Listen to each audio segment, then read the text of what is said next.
Assalamualaikum. Salam dengan Mbak Suna. Ya, betul. Silakan masuk Mbak. Iya. Kalau di sebelah mana? Jadi yang sini aja. Silakan Mbak, kasih Mbak. Mbak Suna gimana tadi perjalanannya lancar? Alhamdulillah lancar. Oke Mbak Suna, kita sebenarnya udah ngobrol di chat gitu. Untuk lebih ini lagi kita perkenalan lagi ya. Jadi bisa perkenalkan, nama saya Maharani. Saya salah satu konselor di lembaga ini. Mbak Suna boleh manggil saya Mbak Rani. Salam kenal ya Mbak Suna. Iya, Mbak Rani. Sebelumnya Mbak Suna pernah melakukan proses konseling? Belum pernah. Berarti baru pertama kali dan pertama kalinya sama saya. Alhamdulillah, jadi saya merasa terima kasih kepada Mbak Suna sudah menjadi saya sebagai konselor. Karena Mbak Suna belum pernah melakukan proses konseling, izinkan saya untuk menjelaskan mengenai proses konseling yang akan kita lakukan. Jadi konseling yang akan kita lakukan ini namanya konseling individual. Nah, konseling individual adalah proses konseling yang dilakukan oleh konselor, di mana konselor tender saya kepada konseli, di mana konseli adalah Mbak Suna, dilakukan secara face to face atau tatap muka. Tujuan dari konseling individual ini adalah untuk membantu permasalahan dari konseli agar tercapainya kehidupan mandiri dan mampu memandiri diri. Itu apa? Ada yang mau ditanya dulu, Mbak Rai? Jadi dalam konseling individual ini juga ada beberapa asas yang harus kita jaga dan kita terapkan bersama. Yang pertama adalah asas kerahasiaan. Nah, asas kerahasiaan merupakan asas yang paling penting dalam proses konseling ini. Jadi asas kerahasiaan itu, jadi saya sebagai seorang konselor sudah disuruh akan menjaga segala kerahasiaan yang Mbak Sunar ceritakan kepada saya. Jadi Mbak Sunar tenang aja, data-data Mbak Sunar akan aman kepada saya. Bener aman nih. Iya betul. Yang kedua ada asas kesukarelaan. Jadi saya sebagai konselor sudah sangat sukarela untuk meluangkan waktu saya, tenaga saya, dan pikiran saya untuk membantu permasalahan Mbak Sunar. Dan saya juga berharap Mbak Sunar secara sukarela untuk menceritakan segala permasalahan kepada saya. Begitu Mbak. Oke, yang ketiga ada asas keterbukaan. Nah, kalau Mbak Sunar sudah sukarela, saya juga berharap bahwa Mbak Sunar secara terbuka menceritakan segalanya, jadi nggak ada yang ditutup-tutupin, agar proses konseling ini bisa berjalan dengan lancar, dengan baik, begitu Mbak.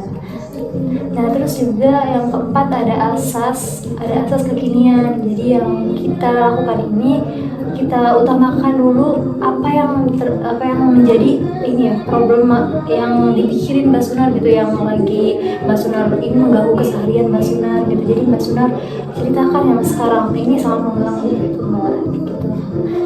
Nah, yang terakhir juga ada asas keputusan berada di tangan klien. Jadi segala keputusan itu ada di tangan Mbak. Jadi saya sebagai konselor hanya mampu mengarahkan, memberi solusi mana pilihan yang baik gitu, yang menurut yang ini gitu ya, yang satu yang kedua pilihannya gitu, dan yang menentukan itu Mbak Sunar, karena Mbak Sunar yang akan menjalankan ini semua gitu kehidupannya. Mbak Sunar, apakah bisa dipahami Mbak? Bisa. Oke. Kalau sudah bisa dipahami, mari kita mulai proses konseling ini dengan bersama-sama menjalankan Mbak Sunar. Jadi bagaimana Mbak, apa yang akan Mbak ceritakan, Mbak sharing kepada saya? Mungkin ke Sunar di sini paling ya mau sharing tentang kerjaan aja. Bapak boleh bang? Gimana tuh? Ya, apa ya? Tempat kerja tuh kayak dunianya bener-bener keras banget ya Mbak. Jadi kadang ada orang yang nggak punya mental yang kuat, ada yang baru sehari dua hari sakit, sehari dua hari resign gitu. Sedangkan setiap orang itu kan mempunyai karakternya beda-beda ya. Ada yang karakternya judes, ada yang kayak udah mantap. Nah dulu saya punya karakter yang kayak dikit-dikit lemah. Kalau misalkan ada omongan orang yang kayak ngejudge atau apa gitu, langsung tumbal kayak sakit. Kayak ujung-ujungnya malah kayak bisa lagi di sini. Cuman kayak sekarang tuh makin udah bisa mikir ya, alhamdulillah dikit-dikit terlatih gitu ya, udah terlatih ya, kayak udah ke pabrik sini ke pabrik situ gitu kan, udah banyak banget pengalaman kerja di pabrik. Oh ternyata kesimpulan dari saya kerja di pabrik benar-benar keras banget ya gitu. Terus kayak gimana ya cara nanggepin orang yang nggak punya perilakunya kurang. Iya, yang perilakunya kurang terhadap kita gitu. Sedangkan kita kan kayak perilaku apa ya, perilaku kita tuh udah baik gitu, cuman kayak feedbacknya orang tuh kayak Nggak balik lagi gitu. Ya memang di dunia ini, di dunia pekerjaan gitu ya, apalagi di pabrik gitu ya, banyak harus mentalnya harus kuat gitu banget ya. Jadi ya alhamdulillah Mbak sudah terlatih gitu ya untuk menghadapi orang-orang gitu, sudah terlatih bekerja di mana-mana juga gitu. Jadi dan ini untuk menanggapi ini apa teman-teman yang kayak Mbak Sunan ini gitu ya, yang feedbacknya pada kita berarti kita sudah baik gitu ya, kita juga itu harus bisa nahan emosi gitu, harus bisa sabar, kita harus bisa tahu karakternya. Jadi caranya kita harus bisa tahu nih orang ini kayak enaknya kayak gimana nih kelakuannya, terus juga kita harus pinter-pinter jangan sampai kita apa dimanfaatkan atau kita di inilah gitu di apa ya dimainkan sama orang. tapi kadang kalau misalkan kita berperilaku baik nih ya ke dia gitu, feedback kita kasihnya baik, tapi malahan yang kayak makin ngelunjak itu loh Mbak. Jadi malah dibaikin malah makin ya gitu. Iya. Jadi kayak ngerasanya kitanya kayak kecapek gitu ya, kayak ih capek gitu, udah lah mau resign aja gitu. Berarti yang lebih ini mah ini apa ya, kalau di pekerjaan ini nih yang bikin lebih stres atau lebih ini mentalnya ini ya, teman pertemanan yang lingkungan. Cuman kadang memang sih setiap kerjaan tuh ada beda aja, ada mulai dari lingkungannya, kadang ada jobis dari atasannya kan, kita udah kerjanya baik tapi yang kayak jobisnya gitu, wah gitu, tapi gajinya sama gitu, tuntutannya kita lebih besar gitu ya.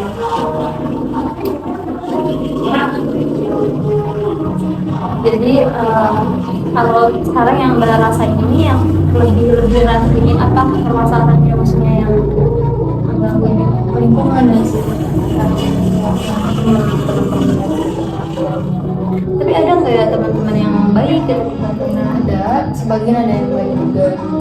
Cuman kalau misalkan apa ya, dibandingkan gitu, lebih banyak yang toksik gitu. Kita juga nggak bisa milih maksudnya orangnya kayak gimana gitu ya. Terus gimana selama Mbak Sunar menjalankan pekerjaan itu gitu, kalau yang Mbak Sunar bisa bertahan itu apa aja yang udah dilakuin biasanya gitu? Banyak sih sebenarnya. Ya pertama udah berusaha kuat gitu ya, berusaha kuat ya, buat apa ya, buat diri sendiri, buat orang tua. Kalau misalkan Sunat mikirnya nggak buat orang tua, bukan buat keluarga mah kayaknya udah resign dari lama gitu. Ya berhubung kita kerja karena butuh gitu kan, ya udah kita jalanin aja. Lalu dari yang Mbak ceritakan tadi kan masalah pertemanan gitu ya Mbak, atau yang ini toksik banget gitu ya, ada lagi nggak Mbak yang membuat Mbak ngerasa benar-benar terpuruk, sedih banget seketika di pekerjaan itu? Ada yang masalah circle pertemanan ya, di pabrik itu kan ada yang namanya temenan yang kayak circle-circlean, jadi kayak kita misalkan masuk nih ke circle-nya dia, kayak ngerasa nggak cocok nih, kayak gitu loh, oh diomongin gitu. Nanti kalau misalkan kita ke circle yang lain, ke si B misalkan kita yang nggak cocok pasti diomongin gitu. Jadi di pabrik tuh kerjanya banyak circle-circle kayak gitu. Jadi dulu pernah kayak kita tuh gabung gitu ya. Nah dikira cuma circle ini baik, soalnya emang kayak teman-temannya dia yang baik. Nah ternyata di circle-nya ini ada satu orang yang benar-benar orangnya suka julid banget gitu ya kan. Pas waktu Sunar gabung dia baik dan benar gitu ya, cuma pas Sunar lagi pergi nih misalkan, dia ngomongin gitu kayak lu ngapain sih ya bareng-bareng sama dia gitu, main sama dia gitu kan, lu jangan, kayak aku juga kalau misalkan lu mau main sama dia udah lu mendingan gak usah main sama kita juga gitu, kayak apa ya, Kayak nggak suka bener-bener gak suka. Padahal Sunar disitu kayak sama dia biasa aja, nggak pernah bikin problem gitu kan, cuma dia tuh yang kayak ngeliat Sunar kayak apa banget sih gitu. mungkin ada yang sesuatu yang dia ini iri pada Mbak Sunar, ada lah nggak maksudnya Apa ya, Sunar tuh soalnya di pabrik care ya sama orang, kayak semua orang, hampir semua orang tuh care sama Sunar, kayak soalnya Sunar orangnya asik, terus juga cepat akrabnya sama orang, terus orang-orangnya juga kayak ya udah enak aja gitu tuh sama Sunar di semua ngobrolnya. Sedangkan dia tuh orangnya kayak centil gitu loh, centil yang kayak orang-orang ngeliat dia tuh kayak apa banget sih so asik gitu, padahal di situ sebenarnya yang kayak biasa aja. Cuman setiap Sunar nanya ke orang, kok mau sih temenan sama Sunarnya, ini mah asik gitu. Nah mungkin dia kayak nggak suka ke Sunar tuh kayaknya dari segi itu sih. Mungkin dia melihat kamu enak banget ya, kayak banyak yang deket ini gitu ya, banyak yang temenan sama kamu gitu, terus dia kayak iri gitu ya, nggak mau lihat ini gitu ya, melihat orang senang gitu ya. Jadi ya mungkin sifatnya seperti itu gitu. Ya memang sih itu membuat kita ini juga ya, merasa terganggu juga gitu ya. Apalagi kita pekerjaan juga, kita butuh ini ya, apa sih, bisa bergaul terus gitu sama orang-orang gitu, nggak mungkin kita kayak kerja doang gitu kan. Jadi kita juga butuh kayak orang yang bisa mendukung gitu kan, terus temen yang mungkin jangan inilah, kita udah masalah nih di pekerjaan gitu, jangan kayak ada orang yang ini kan ngomongin juga, kita bisa ngeganggu ini kan gitu, ini. Soalnya kita kayak kerja aja nih udah mikirin target kerja yang kayak ribuan gitu ya, bukan 1.000 2.000 nih kerja di pabrik targetnya. Masa kita harus pusing masalah kayak gitu doang sih gitu ya. Rasanya kayak lama-lama capek juga gitu. Mbak pernah gak sih ini sampai gitu adu mulut atau gimana sama temen itu? Pernah ya masalah kayak gitu doang, masalah circle gitu ya, kayak tiba-tiba kayak sebenarnya dapat omongan yang gak baik nih dari teman, tapi dianya temenan sama dia gitu, dari mulut apa ya, dari telinga kadang nggak bener ya, tapi Sunar pernah mendengar omongan yang bener-bener gak enak banget didengar sama Sunar. Terus Sunar kayak orang sok gitu tuh ngeberaniin diri, Sunar panggil dia, itu posisinya udah mau mulai masuk kerja ya, udah mau masuk dua gitu, buat mau start kerja, kayak sebenarnya mau mulai kerja kayak ada yang terganggu gitu ya. Udah Sunar panggil orangnya, Mbak mau ngomong dong bisa gitu, mau ngomong apa kata dia. Orang kalau misalkan ini nanggep ini udah biasa aja ya gitu ya, sebenarnya juga udah sopan. Mbak maaf dong mau ngomong, kata Sunar. Mau ngomong apa ya, omongan yang ini bener gak sih kata Sunar gitu ya, bla bla bla bla gitu. Terus kata dia, apa kata siapa lu dapet kayak gitu kan, kayak gitu udah langsung nyolot, padahal Sunar disitu kayak omongannya baik-baik ya. Mbak kan Sunar nanya baik-baik, Mbak bener gak ngomong kayak gitu ke Sunar? Di orang kalau misalkan dia ngomong kayak gitu di apa namanya disaring dulu kata dia gitu ya. Mbak santai aja bisa nggak sih kata Sunar gitu ya. Sunar udah berusaha ngeresponnya baik tapi dia responnya jelek ke Sunar. Nah dari situ dia udah ngasih respon buruk, terus ya Sunar emosi. Lalu Sunar ngebanting apa ya, ngebanting botol minum atau apa gitu. Mbak gue kesini nanya lu ngomong baik-baik, kok responnya kayak gitu sih gitu ya. Terus dia tuh kayak gimana ya, orang emosi kadang dia langsung narik kerudung gue yang kayak gitu tuh, kayak anjir lu ngapain narik kerudung gue gitu, gue udah sopan nanya kamu ya gitu ya, lu kalau misalnya kayak gini bisa gue laporin ke leader lu gitu. Terus kayak gue dari situ kayak aduh bacot rame ya, sampai ketemu sama leader juga kayak pasti ribut-ribut gitu ya. Ini kak katanya, nah padahal sebenarnya dia diem aja ya, sebenarnya nggak mau apa ya masalahnya perpanjang gitu sampai atasan gitu, tapi dia yang kayak apa banget sih, caper gitu loh ujung-ujungnya, ini lokal buat masalah dia tuh kayak di sini, padahal sebenarnya kayak ya Allah, padahal gitu sebenarnya nggak pernah kayak ngomong kasar ke dia, nggak pernah ngejudge dia, nggak pernah ngomong dia yang jelek-jelek. Itu dia sebenarnya kerja apa kerja aja ngalir gitu, temenan aja, tapi dia tuh kayak bener-bener orang suka gitu sebenarnya. Itu sih emang ya, sebenarnya udah ini bagus banget gitu, maksudnya udah tanggapannya gitu ya, udah ini udah berusaha sabar juga gitu. Udah bodo amatan juga gitu, cuman ya dianya yang kayak makin menunjuk. Selain dari yang Mbak ceritakan tadi, ini masalah di pekerjaan, ada nggak Mbak yang mengganggu Mbak juga gitu di luar dari pekerjaan? Ada kayaknya sangat pribadi sih ya, ini ada masalah percintaan ya, benar-benar masih orang yang nggak pernah kenal cowok gitu lah, pacaran yang baru-baru begitu juga ada teman cowok yang kayak ngejalin itu selama 1 tahun, udah saling saling percaya gitu, udah saling kenal juga keluarganya. Terus Sunar nggak pernah bawa cowok ke rumah juga, baru dia pertama kali bawa ke rumah, terus dia juga dengan ini serius, ternyata enggak apa ya, Sunar tuh sebenarnya kisah cinta Sunar kayak seringnya ngeliatnya di TikTok gitu ya, scroll TikTok, ih ya Allah sedih banget sih mbaknya gitu, sampai kayak dikhianatin. Kayak si cowoknya butuh sama masa lalunya gitu, ya Allah sedih banget, nggak kebayang kalau misalkan dia sendiri yang ngerasain. Ternyata itu kejadian di Sunar pribadi gitu. Kayak cowok Sunar ini belum selesai sama masa lalunya gitu ya, belum selesai sama mantannya, padahal ya si mantannya ini udah nikah gitu ibaratnya, udah berkeluarga juga gitu. Terus Sunar tuh tipe orang juga yang gak pernah buka-buka HP pasangan gitu ya. Tiba-tiba di suatu saat tuh Sunar kayak nggak tahu kenapa gitu ya, dia pulang kuliah tuh mampir ke kosan, dia bawa makan, dia cuci tangan, buka HP dia disimpan di bawah. Terus Sunar nggak sengaja tuh langsung buka HP-nya dia, kayak langsung ngeliat foto-foto yang kayak galerinya. Sunar nggak tahu ya, kayak kok bisa ya Sunar ngambil HP dia langsung lihat galeri gitu tuh. Biasanya Sunar pegang HP-nya dia tuh kayak buat scroll TikTok gitu ya, buat lihat Instagram, buat foto udah. Tapi di posisi itu Sunar kayak malam itu bener-bener nggak tahu kenapa ya, Tergerakkan aja gitu. Artinya tuh kayak ambil HP, kan tahu ya kalau dia pegang seandainya di terus buka galeri. Sunar tuh galeri ini bukan galeri yang kemana-mana, langsung kepikirannya tuh ke album tersembunyi yang dikunci ya kan. Nah Sunar tahu kan kuncinya itu berapa, pas Sunar buka kayak foto yang benar-benar nggak layak banget buat Sunar lihat gitu, kayak nyari penyakit gitu ya, tapi Sunar lihat gitu. Terus Sunar langsung taruh HP-nya kayak seolah-olah nggak kejadian apa-apa gitu. Nyesek banget.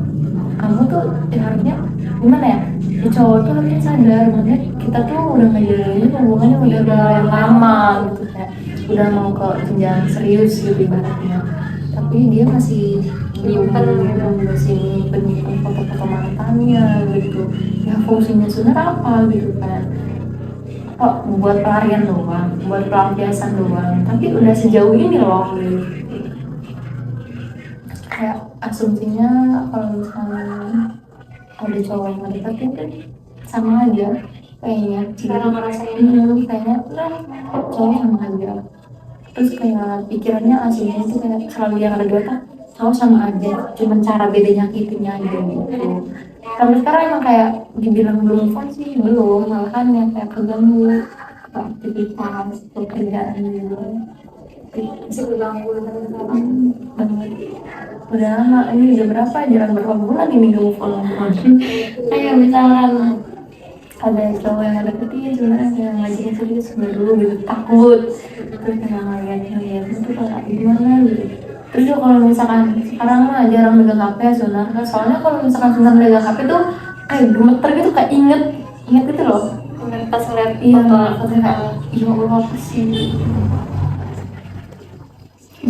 setelah itu gimana, apa berakhirnya tuh, maksudnya kamu ngomong kalau kamu lihat ini gitu kan? Iya.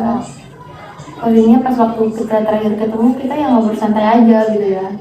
Berarti nggak pas lagi di konten itu, pas lagi makan tuh nggak langsung ngomong, kamu pendam dulu. Yang kayak sebenarnya di situ udah benar-benar nyesek ya. Pas dia udah pamit pulang, kata dia mau pulang ya gitu. Sunar udah hati-hati. Terus chat-chat tuh Sunar nggak balas, dia chat lagi yang kayak mau sampai rumah. Terus dia langsung nelpon karena Sunar nggak balas chat. Posisinya di Sunar di situ tuh malam itu udah bener-bener nangis ya. Dia pulang bawa motor tuh, pokoknya dia keluar dari kunci kosan, pintu tutup gitu ya. Sunar langsung nangis kejer gitu, bener-bener nangis. Dia terus dia telepon tuh sampai rumah, shock gitu kan, dia kaget. Kenapa katanya? Kayak bener-bener dia juga kayak orang blow dia juga kayak nggak ngakuin kesalahannya gitu tuh.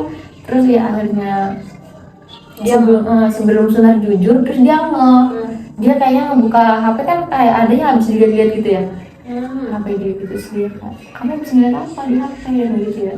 Biasanya kalau ngeliat HP aku kan ada pen aja tadi gitu ya, lagi juga tumben katanya megang HP ya, kan biasanya nggak pernah megang katanya, biasa megang just scroll TikTok doang kan tadi gitu, sampai kalau nonton ke IG gitu, ke WA apa gitu nanti. Terus kata dia, kamu lihat galeri gitu kan, dia langsung shock, kamu galeri ya? Iya sih. Terus posisi Sunar lagi nangis udah gak ada suaranya. Itu teleponan ya? Iya. diajak ngobrol sama dia sih sebenarnya jawabnya kayak gini gitu tuh, kayak masih nangis dia panik kan, bener-bener panik. Aku balik lagi ya, kalau nyamperin kamu nangisnya kayak orang-orang yang nangis nggak wajar, kata dia gitu, bener-bener sesak gitu. Terus kata dia ya udah nggak usah, katanya balik lagi, udah malam harus nangis, kata besoknya juga katanya mau kuliah lagi gitu ya, kerja juga. Dia bilang kayak kamu lagi ini gitu, ngapain kamu lagi gitu ya. Dia sempet-sempetnya nanya ngapain, harusnya kan saudara yang ngomong maksud kamu apa, masih nyimpan gitu kan, konyol lah nggak sih gitu. Jadi dia langsung bener-bener kayak langsung minta maaf. Terus sebenarnya kayaknya di situ banyak banget setan-setan kali ya, jadi kayak emosi sebenarnya, kayak mau pikir panjang gitu ya, langsung bener kayak jebret, pokoknya gue gak mau lihat lu lagi, gak mau lihat muka lu lagi, gak mau lihat lu pokoknya dalam bentuk apapun gitu, mau apapun itu, nggak mau tahu kabar, nggak mau apa gitu, pokoknya udah cukup sampai di sini aja, nggak tahu gitu. Dia langsung kayak nggak tahu sih, dia juga nangis, cuma nggak tahu itu tuh nangisnya bener apa enggak gitu ya. Dia udah bener-bener kayak minta maaf, udah ngakuin kesalahan juga ya. Tapi nggak tahu sih walau alamnya cowok tuh dia tuh nangis, nggak nangis itu kayak bener nggak ya, tulus nggak ya gitu tuh. Cuma kalau buat percaya lagi sebenarnya susah gitu, soalnya benar-benar drop tahu badannya, kayak nangis kan gara-gara nangis. Emang pertama kali ngerasain trauma banget ya itu, soalnya benar-benar masuk ke trauma kehidupan sebentar sih kenal cowok sampai ngelamun kerjaan juga, mau sampai ngelamun gitu tuh, padahal kita kerja ya, badannya apa tangannya mau pikirannya kemana-mana gitu. Iya sih, emang kalau masalah ini gitu ya, masalah percintaan mungkin, apalagi kita udah kayak ngerasa percaya banget sama orang gitu, terus yang kecewa kayak gitu ya pasti bakal ini gitu. Terus juga umur segini tuh kayaknya udah nggak cocok ya, Udah kayak gak main udah kayak mau main-main gitu. Udah kita ngejalanin yang udah buat kehidupan serius kan, kayak kita mulai nabung bareng gitu, cuma malah dikecewain ya, kayak dia malah hilang percaya gitu. Terus sekali lagi susah. Iya. Jadi ini ya sampai sekarang udah masih ada kamu aja.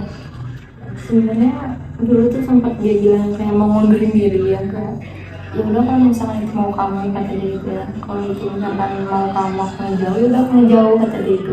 Terus dia harusnya kan yang punya hak ngeblokir kan sebenarnya, tapi malah dia yang blokir dari mulai dari sosial media, IG, TikTok, Instagram gitu ya, WA, dia ngeblokir sebenarnya. Tapi selang beberapa bulan, 3 bulan kalau nggak salah, tiba-tiba nongol lagi gitu. Nongolnya tuh minta maaf lagi, kayak baikan lagi atau Enggak, cuma kayak nongol di kehidupan sebentar, kayak nongol status dia nongol lagi. Berarti sunat ini masih tahu kayak sama sama ini. Terus sekarang gimana? Pandangan tentang laki-laki berarti ini gitu ya? Iya. Udah. Padahal kadang ada ya cowok yang menurut Sunar baik gitu ya, terus menurut teman-teman Sunar juga baik gitu. Cuman asumsinya Sunar tuh kayak nggak mau gitu, nggak mau gitu, nggak mau dulu. Masih Iya. ini lah, masih ada luka ya gitu. Padahal dia tuh kayak udah effort banget ya ke Sunar, kayak udah ngasih ini, udah ngasih itu gitu, kayak udah benar-benar baik banget gitu, orang juga yang baik. Cuman sebenarnya yang nggak bisa. Nggak tahu sih kalau yang trauma kayak gini sama apa nih. Terus ini yang dirasain kenapa yang ganggu itu apa aja yang ganggu ininya gitu kesehariannya gitu, apakah Sunar kayak biasa yang suka nangis terusnya sekarang terus suka ini juga marah-marah, apa yang dampak dari ini bukan kan Emosi sih, emosi sama emosional. Jadi yang dulunya Sunar kayak biasa aja gitu, santai aja. Kalau misalnya Sunar kayak masalah ini nih, terus Sunar lagi kerja, jadi kayak ngelampiasinnya ke orang itu, padahal dia nggak salah, kayak emosi gitu. Emosional. berarti berpengaruh sampai depan. Tapi buat ke asumsi ke cowoknya nih ya, Sunar tuh malahan suka ngerespon gitu loh, ngerespon cowok. Soalnya dulu tuh pas masih pacaran ya sama cowok sebenarnya yang kemarin yang dulu sebenarnya nggak pernah respon cowok sama sekali. Maksudnya kayak menjaga banget kan, kayak ih sebenarnya udah punya calon nih gitu ya, nggak pernah yang namanya komunikasi sama cowok intens gitu, nggak pernah kayak bercanda-bercanda sama cowok itu nggak pernah. Tapi setelah after break gitu ya, after putus gitu sama dia, malah sebenarnya care gitu sama cowok, sama siapa aja cowok gitu, care banget sama cowok. Sampai dulu tuh ada yang bilang kayak friendly gitu ya, emang bener friendly gitu, ini kalau masalah hati gitu, nyatanya baca tulis tuh lagi. Nah kalau misalnya udah punya cowok gitu, sudah benar-benar serius bilang, itu bakal jaga cowok nanti. Belum ke after break kemarin, jadi kayak aslinya aku cowok kayak care gitu sama cowok. Jadi udah semuanya kayak sama Aja. Tapi nggak ada, maksudnya nggak ada niat-niat ini kan, maksudnya sudah Dendam gitu. iya Enggak, enggak. iya berarti juga kalau nggak ada masalah dendam lagi. Iya ya. Cuman kadang paling takutnya sih punya orang kan kadang baper ya, beda-beda ya. Ya kan? Ada yang baperan, ada yang enggak. Takutnya nih sebenarnya kayak bercanda-bercanda sama cowok nih ya gitu. Terus cowoknya takutnya yang baper ke sebenarnya gitu. Terus pas tiba-tiba kita ini gitu ya nggak ini lagi gitu, nggak ngerasa lagi gitu, dianya sakit hati gitu. Katanya kan kalau misalkan cowok udah sakit hati mainnya nggak bener ya? iya Apa sih? Katanya main-main dukun. seru main hati-hati. Tapi udah agak membaik dari waktu itu kan cukup banget nih. Sekarang ada peningkatan kayak ini gitu ke mental semua gitu. Ada sih mungkin yang kayak waktu itu mah Udah nggak menerima. udah lumayan ikhlas sekarang mah.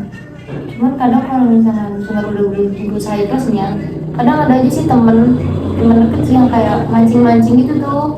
Jadi kayak keinget lagi apa ya namanya bahasa gaul sekarang, relate apa sih? Relapse apa sih namanya yang kayak keinget gitu loh. Ya kan, tiba-tiba keinget gitu, padahal sebenarnya udah mati-matian aja.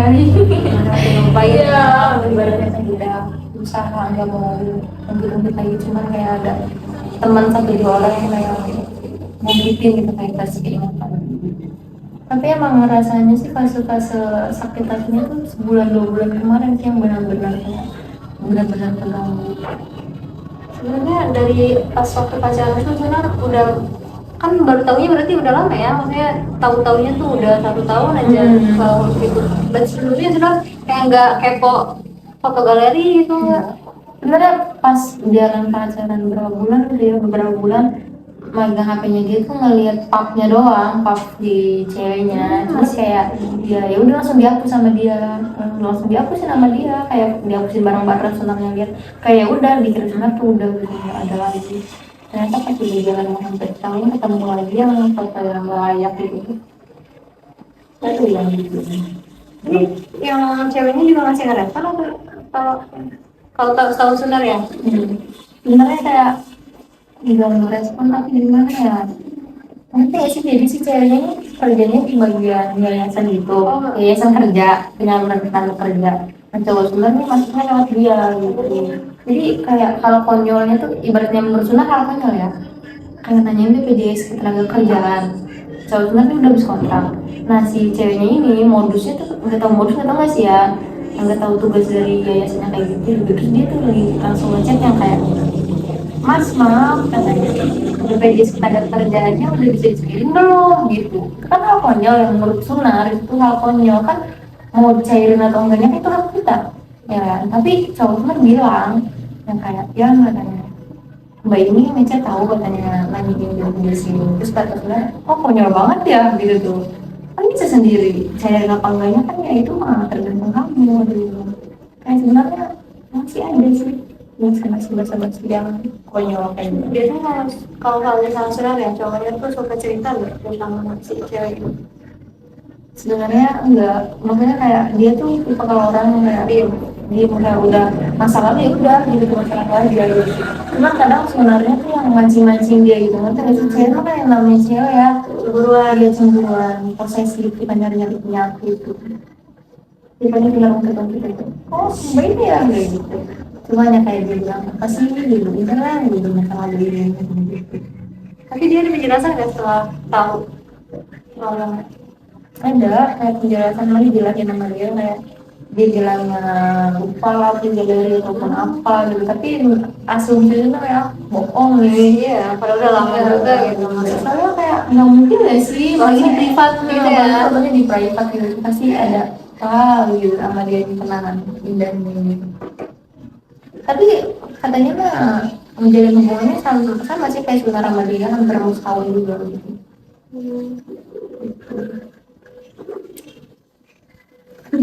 Iya. Tapi kalau misalnya nggak mau sedih mah sebenarnya lebih sedihan kisahnya mantan itu namanya ya cowok tuh nih. Soalnya dia kan problemnya kayak dijadiin selingkuhan terus ditinggal nikah gitu, ngerti nggak? Oh iya iya.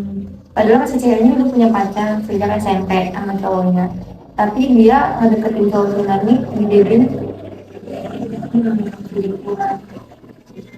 Tapi kayak keren aja gitu, cewek itu nggak ketahuan sama calon suaminya. Ini sih gimana cowok cewek tuh sama-sama cerdik, sama-sama pintar. Cuman sayangnya cowok Sunda tuh nggak pintar di sebenarnya sampai kayak gitu udah ketahuan gitu.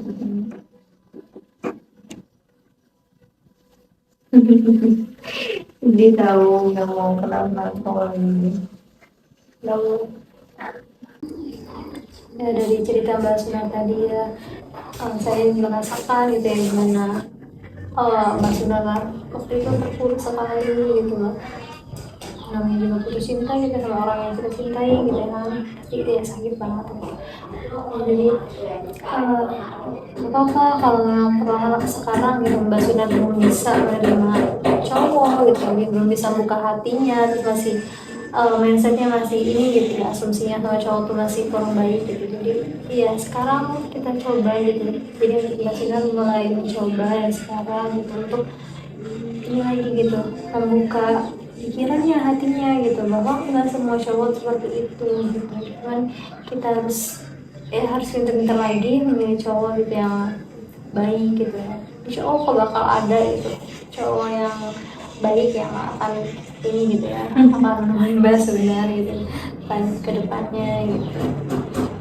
Jadi kita Mbak Sudah juga bisa ini gitu yang nonton cerita yang kayak indah lah gitu ya, cerita rumah tangga yang indah gitu kan, biar kita juga enggak ini nih ngelihat scroll TikToknya yang buruk-buruk gitu, biar kita juga kayak enggak mikir pernikahan tuh enggak ini loh, enggak sebuah ini gitu. Ada juga pernikahan yang berhasil gitu kan, hubungan yang berhasil gitu kan.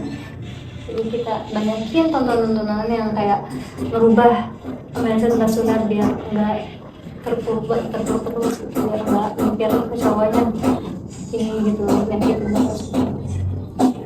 Terus juga ya sekarang juga fokus Mbak Sunar, fokus ini aja gitu sama diri sendiri, banyakin kegiatan gitu, banyakin ya tadi ini apa, banyakin cita-cita Mbak Sunar juga gitu, mulai kita raih gitu, gimana diraih dan juga buktiin juga gitu kan cowok-cowok gitu kalau Sunar nih orang yang hebat gitu, orang yang keren banget tuh, Masya Allah gitu Mas Sunar nih ya, bisa mengungkapkan, hari ini juga bisa bercerita pada saya gitu. Gak banyak orang yang bisa mengungkapkan gitu isi hatinya gitu, tapi Mbak Sunar dengan sangat ini gitu ya, bisa berani, bisa ini gitu, bisa mengungkapkan Mbak Sunar kesempatan. Saya sangat mengapresiasi juga di masalah pertemanan gitu ya, pertemanan tadi kan Mbak Sunar juga sudah inilah mampu gitu ya, ini gitu. Seperti tadi Mbak Sunar katakan gitu, ketika ada teman yang ini sebenarnya saya udah berusaha buat ini kan gitu, buat menghindar, buat nggak ngeladenin gitu, jadi itu udah baik Mbak gitu. Jadi kita ini aja gitu, ketika orang yang kayak gitu lah gitu, jangan ditanggapin terus gitu, karena mereka mungkin kayak masih anak kecil ya, kalau ditanggapin kayak malah seneng gitu, malah kayak oh dia ini gitu seru gitu, nggak ada habisnya. iya kan. Jadi kita ini aja, kita jangan lemah juga, jangan kelihatan lemah, tapi kita juga jangan terlalu ngeladenin sampai kayak ganggu kita kan, banyak juga ya yang harus kita urusin, nggak hidup dia gitu, nggak ngikutin dia gitu. dia bagus gitu Mbak Sunar, jadi itu terus dipertahankan, terus buat ini juga buat pekerjaannya, semoga pekerjaannya lancar, terus diberikan yang terbaik, ditempatkan yang dimanapun yang terbaik gitu.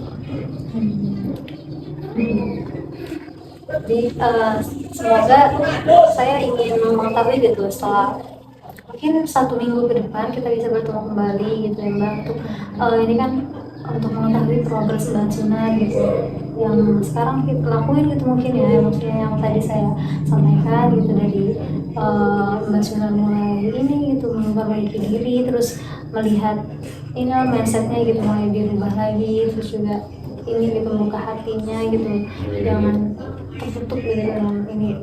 Jadi kita melihat progresnya nanti minggu depan kita akan lagi ya saat ya memberikan progresnya. Jadi kan pasti ada tanggapan lain itu silakan Mbak, ada yang ingin jadi lagi. Udah kayaknya banyak banget ya. Alhamdulillah, alhamdulillah kalau sudah sesi konseling ini gitu, ini juga udah ini juga ya udah hampir, kita udah hampir di penghujung waktu juga gitu ya dari perjanjian kita gitu. Jadi kita tutup sesi konseling ini dengan sama-sama mengucapkan alhamdulillah. Gue makasih ya udah dengerin ceritanya, bener-bener cerita sedih semua ini kayaknya. Semua orang punya proses yang berbeda-beda, punya perjuangan yang berbeda-beda. Maksudnya semangat. Kalau ada apa-apa jangan sungkan-sungkan untuk menghubungi saya untuk bercerita lagi bersama. Ya Mbak, sebelumnya makasih, terus juga udah repot-repot ya dengerin cerita sebenarnya. Apa-apa, saya Sebenarnya nggak bermanfaat kayaknya nih ceritanya. bermanfaat atau semua orang harus punya teman ceritanya gitu, jadi jangan simpan sendiri Mbak, itu bagus gitu Mbak Sunar udah menghubungi seorang konselor gitu kan buat bercerita gitu, nggak dipendam sendiri kan. Kalau pendam sendiri bisa jadi ini kan gitu, masalah buat diri sendiri, ada aja yang malah ini gitu kan melakukan tindakan yang nggak baik lah gitu kan. Jadi Mbak Sunar bagus gitu dengan bercerita, dengan ini gitu. Makasih ya Mbak. Sama Sebentar pamit ya. ya Mbak, hati-hati Mbak.